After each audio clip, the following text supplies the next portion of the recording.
Good morning and welcome to our weekly small business recovery webinar hosted by Together for LA. My name is John. I'm the Deputy Director of the Dr. Lucy Jones Center, one of the partners that has been formed and leading the Together for LA collaborative, a public-private partnership with the City and County of Los Angeles, the LA Economic Development Corporation, Los Angeles Area Chamber of Commerce, the Institute for Sustainability, and other partners across the region.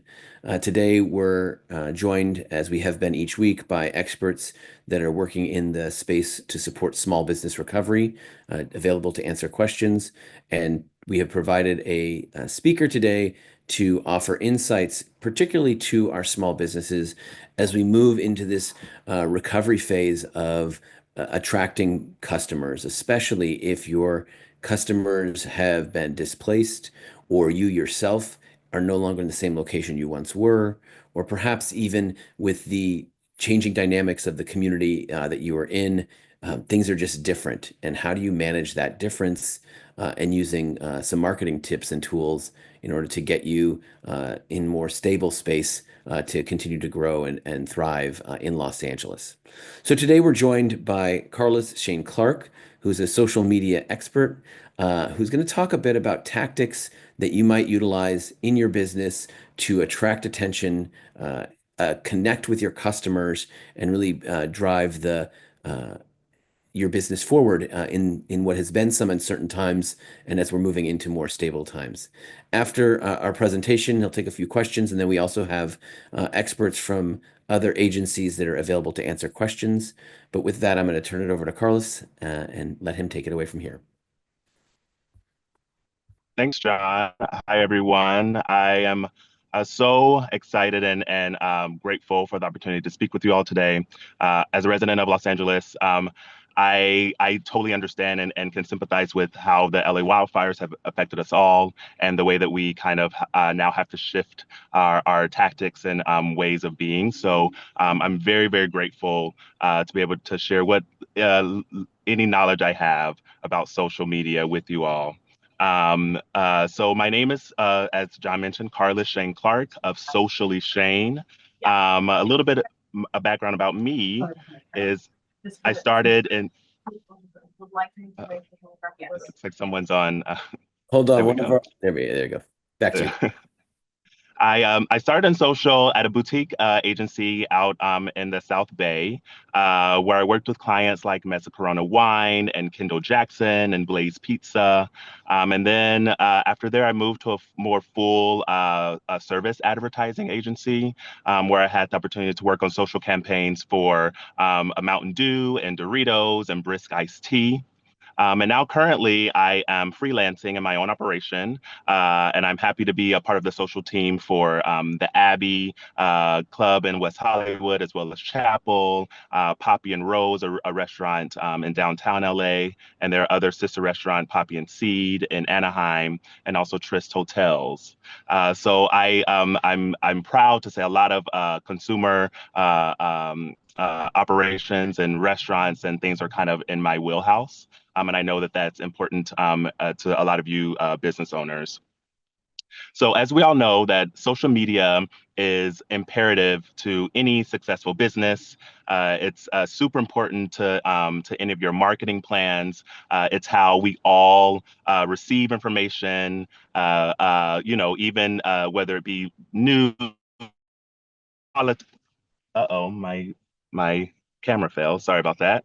Whether it be news or politics or regular keeping up with friends and family, social is very, very important. I know for myself personally, if I'm looking to try a new restaurant or any new business, I immediately go to their social media to figure out like what it's about, what I'm in information about the business, and what I'm in store for. So I want to be sure that I share with you all what I deem as the top 5 social media must-haves, especially as you're in this recovery period after the wildfires. So number 1, it is so important for each business to have just, and it might sound a little redundant or needs to go without saying, but a complete profile. So that includes an official, whether it's your logo or photo of your business or product, a profile image on your profile. As after that, your a complete bio, and so that should include your hours of operation, your location, a blurb, a short blurb about what you offer, something that is witty and catchy that will catch your consumers, your customers immediately once they open your page. Again, even if you're going through recovery or you're closed for renovations after the fires, anything like that, that is also important to put in your profile, in your bio, so that users and consumers know that you're still a open for business, you're still around, you're just in a interim renovation status or whatever that might look like for you. After your bio, also, if you look on, and especially on Instagram, there are highlights. And this is also an important place where you can put status updates about where you are, your business might be currently. So again, if you are closed maybe just for the next couple weeks or months while you're doing some renovations, or if you're only closed a couple days out of the week, or you're open these hours, as things change, as recovery status changes, those are key places to put those items and highlight them so that users and consumers can easily access that information. And I think that above all, that's what we want, is the information to our consumers to be easily accessible so that folks don't have to go searching for information that we want them to have, because ultimately, we want our consumers to return, and then for them to keep patronizing our businesses. So the second social media must-have is consistency. As I mentioned earlier, a key to social and to being successful on social is to be consistent in our posting, consistent in the tone of voice of our brand and the message that we're delivering. So that means that if we, to find out what time periods your users are most active, and consistently post during those times. So we know that if our demographic is normally scrolling through their socials, after 5 p.m. Monday through Friday, then I'm going to be sure to post my new cocktail feature that I'm featuring for, during happy hour during that time, so that I can be sure that my guests can see it and do it, and to do it consistently. So if that's 3 days a week or 4 days a week or 2 days a week, I just want to be sure that I stress that we want to, to know that it is consistent, because also the algorithm for these social media platforms recognize consistency and then will continue to push out your information. Our third social media must-have is to have high quality content. And I know that this, might seem like, oh, I have to spend more money to like get a professional photographer to come in and shoot, content or video or things like that. And that's not always true. Of course, that's a nice to have, but it's not a must have in order to be successful in social media. We all have a phone in our pocket, and that honestly is a perfect tool to use to capture your content, whether it be your customers as they're enjoying your product, images of your food or of your clothes or what have you, your cocktails, the image of your space, images of your renovations as they are as you're underway. These are all such great items to post consistently as we are, making sure that we are staying active and reaching our customers, whether they be old customers or new customers. Again, you don't have to spend, hundreds of thousands of dollars on a professional photographer to in order to capture these images or this content. Our phones does a beautiful job. And our fourth social media must have is engagement. And this kind of circles back to my earlier point about making sure that the information that we put out is consistent and accurate. We want to be sure to engage with the folks that are seeking us out. So responding to questions, responding to comments, responding to DMs is so important to be sure that your message is being heard. And as well, to insider tip, social media, the algorithm responds very well to engagement. So for at least an hour after you posted a piece of content, it is important to stay active on the app. To consistently, whether it's liking other adjacent businesses, other businesses who are also posting, liking, commenting on those things, commenting on people who are posted on your own content.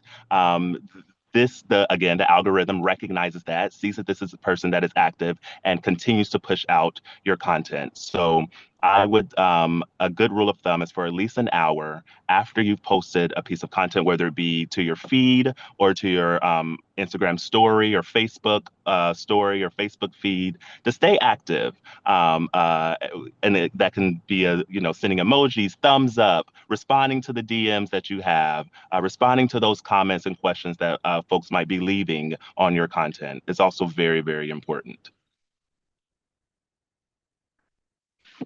And my last social media must have is to have fun. I know that we are all, we went through a hard time and we're trying to recover in the best way that we know how. And social media can really be that outlet. It is a great outlet for a lot of people in so many various ways. I'm a I'm a doom scroller. That's how I kind of like move away from a stressful moment. I'll go to my phone and like scroll to see what's new, see what the Beverly Hills Housewives, we were talking about that earlier, what they're up to, but and also to find new information, a new trend, a new trending meme or sound.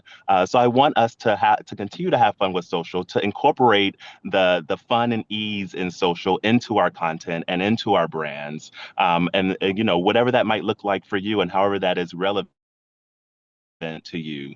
If you find a fun sound, use it and in your story. Use it as a in your when you're posting your picture to your feed. I'm sure if it makes you smile, it will make someone else smile, and then they will remember that and come back to you when they're looking for their date night option, or looking for that cute new pair of jeans that they're looking for, or what have you. Continue to have fun with social, and social will continue to have fun for you. So that is, again, just to wrap, my top five ways to social media must-haves as we are recovering from the wildfires and getting back to work and making sure that our customers know that we're still open for business, and know that, or if we're closed for a short while, that we will be back open soon. Please feel free to reach out to me if you have any questions, or any further questions that I or didn't answer today, or any other insights that you might need to want to know. I'm happy to chat with any of you at any time, and help us all get back together. Awesome. Thanks so much, Carlos, for those five must-haves.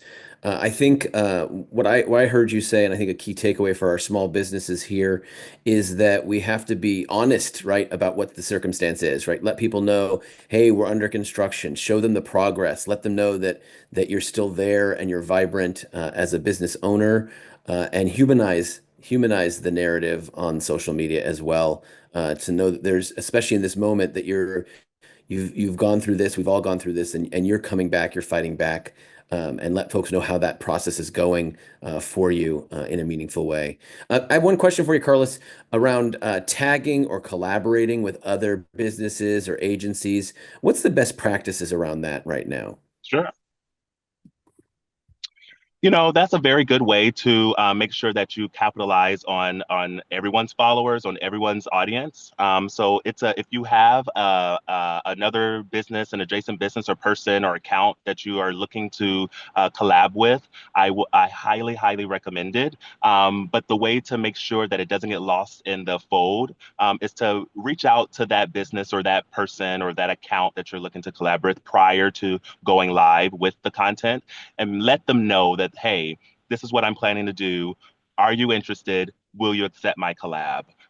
So that way it's not lost and the collab goes wasted. But those are super beneficial tools that are built within the app to kind of like help amplify our content. So yes, be sure to tag all of the other businesses that you might be working with. If it's a construction post and you're posting, your new tiles on your backsplash of the I don't know, the kitchen wall or whatever, and it's a brand, absolutely tag them. Those are, and then at the very least, that brand could reshare your post, and then there you go. Now your small business and post has now reached thousands of other folks all over the world because of that tag and that reshare. And though it's those moments again, going back to one of my second point of consistency is the thing that happens, easily go viral without you even like knowing or meaning for it to be honest, is by using those functions that are available to us within the apps. That's a very good question. Thank you. Thanks, Carlos. And the other thing I would just note, I know that some folks may not be as regular or consistent as you're saying. And one of the tips that is just sort of general practice on marketing generally is, take the 20 minutes, 30 minutes to sort of write out like each day the contents you're gonna paste, and you can sort of see, is there themes? That way, it's not every day you're trying to come up with something new. You're thinking about it in advance. You sort of focus on it. Maybe even talk to employees or business associates about what they're doing and brainstorm what's some content. Because sometimes when you're close to the issue, whether it's reopening or the process of attracting new customers, you get a little bit blinded by what maybe others can see that you can't. And so Mhm. go to your. I would recommend that folks go to your business associates, your employees, even sometimes your family, and say, what are some things that you think I should be sharing? That way you can develop a plan that keeps that consistency going. That's right, and also capitalize on which is what we all do on the social side, is the national holiday calendar. Of course, we have our recognized holidays: Fourth of July, Christmas, Thanksgiving, but there are also a slew of other holidays, shall we say, that are social holidays. It might, Tuesday, April, 17th might be National Hot Dog Day. And oh, great, I'm a hot dog business, so that's a perfect opportunity for me to go full out on my social about National Hot Dog Day. There are hundreds of those calendar holidays that are easily accessible for that you can kind of add to your calendar, your content calendar mix, to help fill in some of the open spots in your calendar too, and give you spark ideas as well. Carlos, we just got another great question in the chat or in the Q&A. And if you have questions at the bottom of your screen, there's a Q&A section. Meredith asks, and I think this is a brilliant question, how important is it to boost and pay for advertising within the posting? That is a good question. If you have the extra marketing dollars and the extra budget, absolutely go for it. If I don't know if that would be um, something that I would immediately try to do if can better spend my dollars in other places. But there is, yeah, the boost function does work. If even a small amount of, $25, $30 for a singular post can expand your range and amplify that post, up to, 2 to 3 thousand viewers. And so that might be worthwhile to get more eyes on your product. But it won't necessarily, I wouldn't expect that $25 to turn into that you spent to turn into influx of consumer, influx of payback, ROI in your business, but it will help to get eyes on your product, which in the long run is always helpful. In the long run, is always the game. In the long run, is always what we want to get to grow our account, to grow our followers, to grow our engagement. And if you have I wouldn't spend limited, any more than like on the intern. Oh, sorry. One more. I wouldn't spend any more on the internal boosting unless you're going through a paid service on the back end through Meta. The boost function within Instagram, I wouldn't spend any more than $50 on that function. It just wouldn't be worth it. And in my opinion, I hope that's helpful.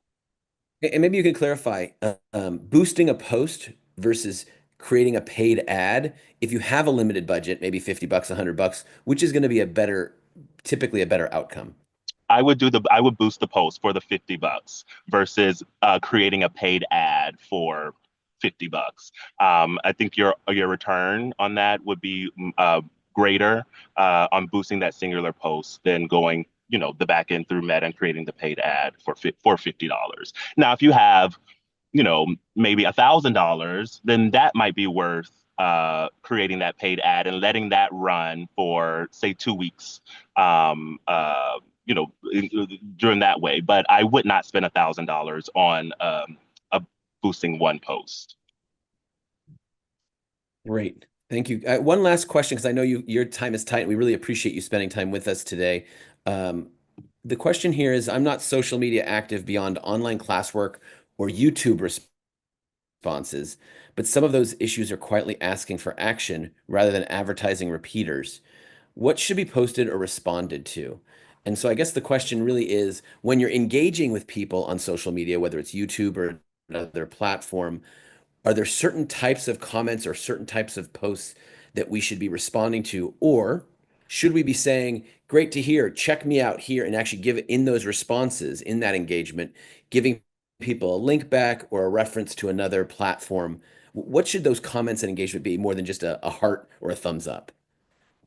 I think both and. I think if you have a quick, succinct response to that question that you can put in with right there in the, as their reply, absolutely do it. But if it's a longer response, or you as your part of your marketing plan want to bring them back to your website or want to, forward the question to another platform, then I think that is such a smart idea is to put that link in the response because that link will live there for as long as the as long as the post is, and future customers, future folks accessing that post will be able to access that link, and again they're referred back to your to wherever you're driving them to.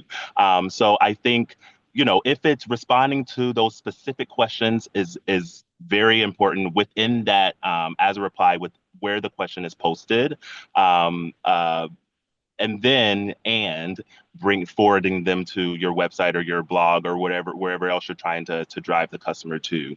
But if it's people, we all have quick brains. We're moving so fast in this into 2025. If you're writing a paragraph response to their, people are eventually going to like move on. So keep it short, keep it sweet, send the link, answer the question. Great. Carlos, again, thank you so much. For those who are listening online, we do have his information in the chat, been shared with everyone. We appreciate the time that you spent with us today, even just to get us thinking about things that maybe we knew but forgot about as it relates to being consistent. That sort of resonated with me. And folks, if you've got questions or need more technical assistance on social media, you can go to the Together for LA website, and that's togetherforla.org. It's linked to our partners at the LA Economic Development Corporation, LAEDC, and there's a sign up for an advisor who can give you a reference to other resources if you need more specific assistance with social media marketing or other business tools to help you succeed in this time. With that, again, thank you, Carlos, for joining us. I know you've got to jet to the next thing, but I also want to acknowledge that we are joined today by representatives from the SBA as well as the EDD, if there's questions for them. And we're also joined by Layla Lee from the LA County Office or Department of Economic Opportunity. And I don't know if Layla, you had a quick update. I know you've announced some things recently. If you wanted to share some updates on what you guys are working on. I apologize. I have a bad throat this morning. So good morning, everyone.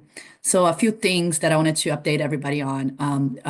If you were an applicant to the Small Business and Worker Relief Fund, you should have already received, if you were awarded, you should have already received a notification from AKIT letting you know that you were awarded and the grant. If you were not awarded, it does not mean that you did not receive it. It just means that you did not receive it at this time. So we do have a little bit of a delta. We estimated it to be around like $6 million. We are trying to fundraise to support the delta. But again, I just want to emphasize, if you did not receive the award, if you did not get an email saying that you were a recipient of the award, it does not necessarily mean that you're not getting an award. What I do recommend for everyone is just that, there are people being denied right now because they didn't submit all the information or they're not in good standing with the state. They don't have a business license, for instance. That's a huge barrier. So all of these things, make sure you're up to date. And if there's any changes, please update AKIT during this time. The second thing that I want to remind you about is April 15 is the ultimate deadline, unless we hear any otherwise, for FEMA for you to submit a opt-in or opt-out form. You have to go to recovery.lacounty.gov. And on that website, there's going to be forms for you to opt in or opt out. Please submit that. That's April 15. We do understand that, there's still a little bit of ambiguity on who will qualify just because it is a case-by-case basis. What I recommend at this point, if you can email me or somebody from my team with any questions you have, and you could put it on the chat as well. Please send us your questions. I would love to understand, we will be more than happy to respond back to you once we know what the questions you have in regards to debris removal and who will qualify. But as of right now, we're still waiting ourselves for updates from FEMA. I know some of the big questions that we've been asked is since last week's webinar are, is there an appeal process, for instance? What is the status of my debris removal form application? So all of these questions are things that we did contact FEMA. We were waiting for a response.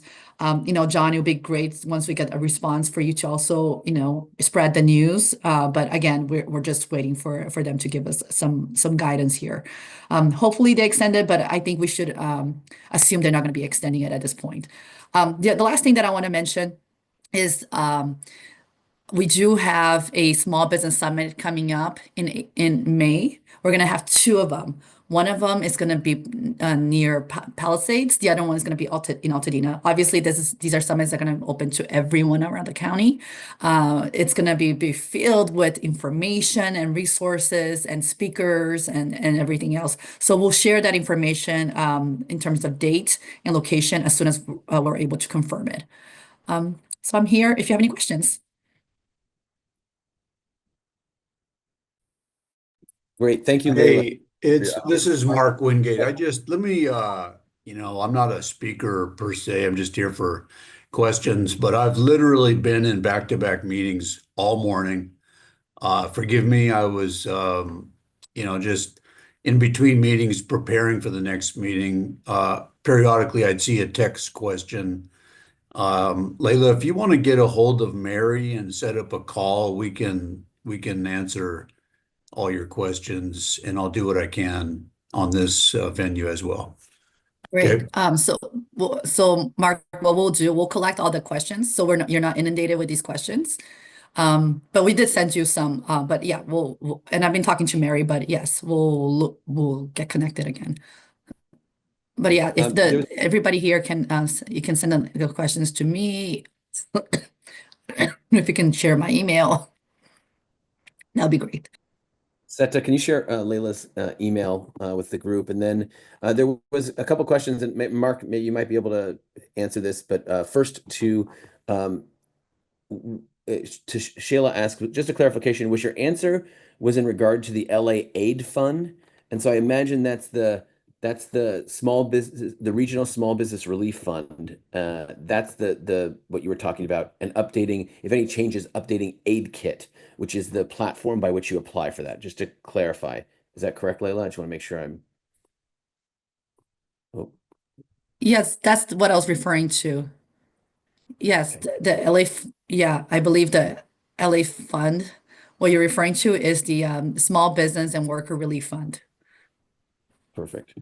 There's a couple questions that might be for Mark if you're still here, related to um, uh, the first question is, how is masonry debris from fires handled? So bricks and other things like that. Is that handled differently? Is it part of the same process?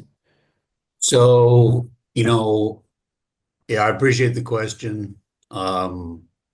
Let me find something that I could use as a basis and then segue to it. So we maximize recycling to the extent that we can, metals and clean concrete.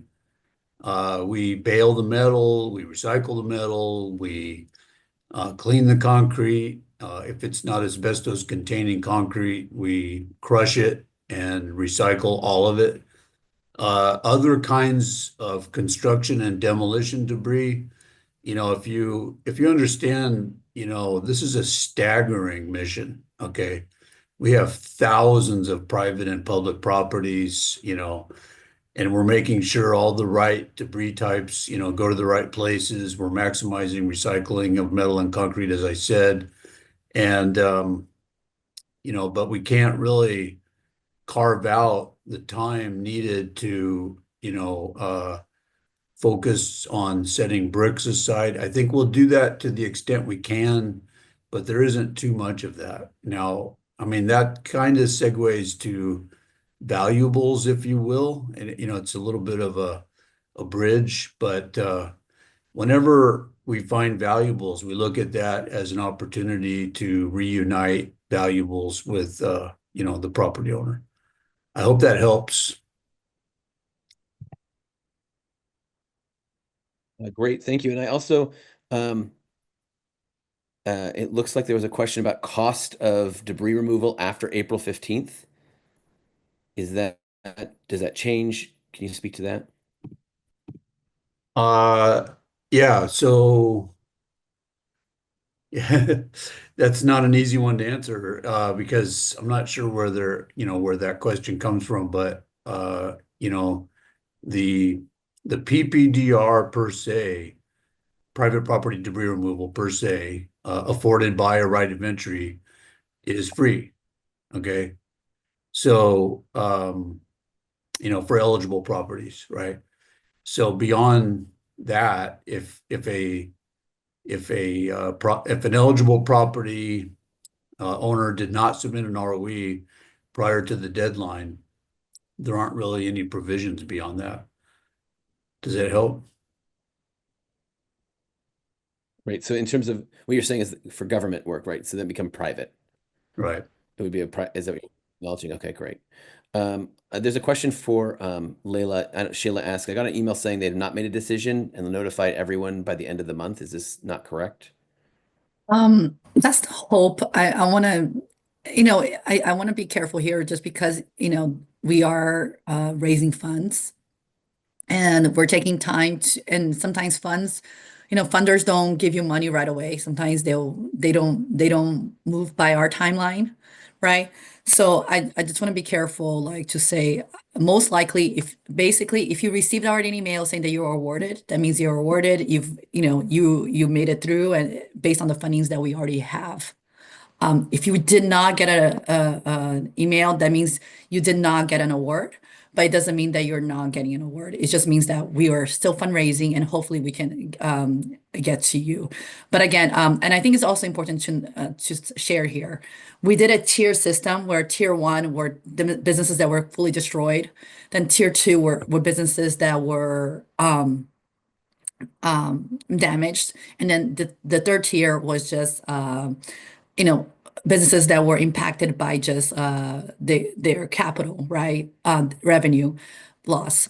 Um, One thing that I want to share with everybody, some of the reasons that people are we're not passing them through to get their award is number one, they're not even in the impacted zone. If you're not in the impacted zones, meaning the evacuation order or evacuation warning for this grant right now, you don't qualify. We understand that there are many businesses that have been impacted, but unfortunately, because we had to prioritize, we just did these three zones: the fire zone, the evacuation order, and the warning order. And you know which order you're in because you're probably notified, and they made you close your business during this time. The second part that why people are getting denied, we have a lot of people that just don't have their business documents. Many people don't have, they didn't register their business with the Secretary of State, for instance, or they're behind on their taxes, for instance. All of that, unfortunately, it does harm your path to an award. Or if you don't have a business license, you have to have a business license with the city so if you're in Altadena, you should have a business license with the county of Los Angeles because that's an unincorporated area. If you're in Pasadena City, you should have a business license with the city of Pasadena. If you're in Palisades, you should have a business license with the city of Pasadena of Los Angeles. So all of that kind of really impacts you. There are some businesses that don't need to have a business license with the county, even though they're in Altadena. So those automatically qualified. I just want to share that information with all of you. Great. And there's a follow-up. I know you're not trying not to talk too much, but there was a follow-up from Felicia that says, my home and business were completely destroyed by Eaton. I applied, but was only awarded 5,000. I thought it was 25,000. How was it determined? So 25,000 was only for, I believe you only got 2,000, not 5,000, Felicia. So 25,000 was only for brick and mortar businesses. That means that you operate from a commercial space, you have an existing lease agreement, or you own the property, and people are coming to your actual business. So that's just really for restaurants, for instance, or I have like I don't know. Where people are coming in office space, things like that. The second one is the 15,000. It was only for businesses that, again, brick and mortar, but they're also consumer facing businesses where the public can come into your office. The home businesses, we only provided up to $2,000. And I think that for brick and mortar, there was also a $15,000. So it was 25, 20,000, and 15,000. For home and independent contractors, it was only limited to 2,000. Got it. And yeah, and Donna, we hear Yeah, you, right? She was denied because she rented out a house, and this was only for businesses that were non-rental property as this grant was designed. So we hear. correct. It's only for businesses, correct. I do want to say, because we do get a lot of inquiries from folks that are not able to pay their mortgage right now during this time. I do, I would recommend Fannie Mae has a website. They are providing support for wildfire victims in terms of helping you kind of talk to your mortgage company.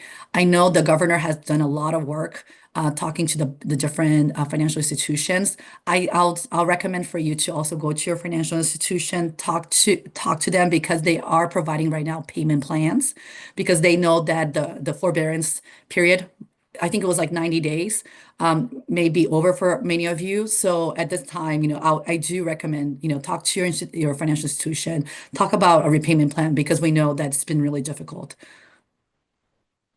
Whether, your house has been destroyed or not, or your business as well, your property. What if I did not submit my application for AidKip on time? Will we still have an opportunity to apply? No, most likely not. If the, and I want to be careful here because we did provide several extensions I think we extended the extension maybe 3 different times. So as long as you did it within those extensions, that was fine. But if it was after that, but I'm kind of like, wondering about your question, just because the fact that we did you get an email from a kid saying that they accepted your application? Because if you did, then you should be fine. Because I believe we already closed the application, and we wouldn't be accepting any more applications. So I think it depends if you received an email acceptance.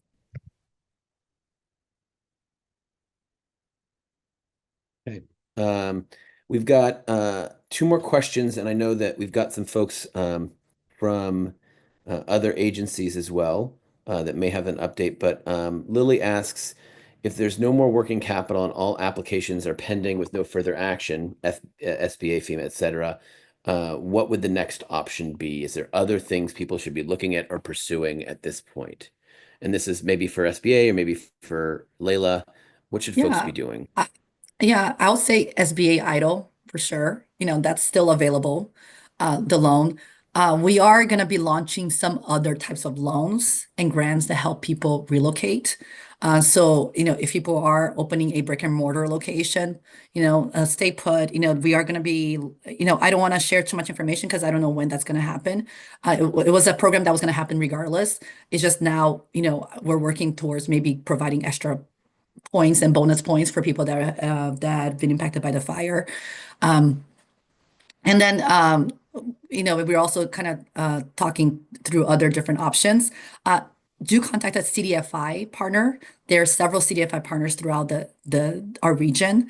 They may also have different options of different loans or low interest loans that might, fit your needs. And I do want to recommend everybody to visit our website often, opportunity.lacounty.gov. As soon as we hear about reputable like grants that are available, we do upload it to our website. So we are trying to centralize all resources into our one single website. Great. And I do know that we've talked about it before. We put it in the chat. You can go to your local small business development center and let them know what you've done, and they can offer some advice about what other options may be available to you, because it may not be just about getting grants. It may be about a pivot of some sort or a modification of the way that you're operating to take advantage of new opportunities or expand your offering in a way that generates the revenue necessary to get you back on your feet as you wait for these other loans and grants Yeah. that you've applied. And John, can I just add another thing? I think this is why TFLA, and I want to thank Together for LA for doing this with us. This is why this, it's a lot of work, but this weekly webinar, it's been so important for the county because this really allows us to kind of get the information out to you. We do have a lot of different things that we're working on. Nothing is set in stone. So we're trying to we have an entire recovery plan that we're working towards. And we are going to be sharing these recovery plans every time at this meeting on this webinar. I really look at this webinar as a weekly meeting that we can come together and talk about what is available, but B, also to hear from you on what you think you need. So then, we can raise these concerns and these questions to others that may have the ability to give us more funds. Perfect. Perfect. Yvette, I've seen you've come. Can you speak to SBA perhaps? Yes, I wanted to make sure everyone was aware. So the deadline did pass, but we have a 60-day grace period in which you can come into our centers or go online and apply for the physical damage. So businesses who have received physical damage, they still have the opportunity to come in and apply for the SBA disaster loans. Of course, you can always visit one of our local centers and a recovery center. SBA would be happy to help walk you through the process, but I want to make sure that you're aware that there is a 60-day grace period. So that takes us into May 30th to apply for SBA disaster assistance if you were impacted during this disaster. Great. Thanks for that. We are coming up on time, but we do appreciate you spending your time and offering your feedback and input here as we go forward. Again, if you need direct assistance, all these folks continue to list the websites and the places where you can sign up and then talk to someone one-on-one. You can still go to the resource centers and access that assistance that you need. And then we'll be back again next week with more tips, resources, and dialogue, as Layla mentioned, to make sure that we're continuing to keep small business in front of mind for this group, but also for leaders across Los Angeles and the state as we look at this recovery. Not just because we're 3 months away doesn't mean we've stopped working for you and towards a better solution for everyone. So we appreciate you being here. Please be safe this weekend, and we'll see you next Friday. For the recording, as soon as it's completed, you can visit togetherforla.org, and it'll be on that page, along with all of our past recordings with other resources available. Thanks, everybody.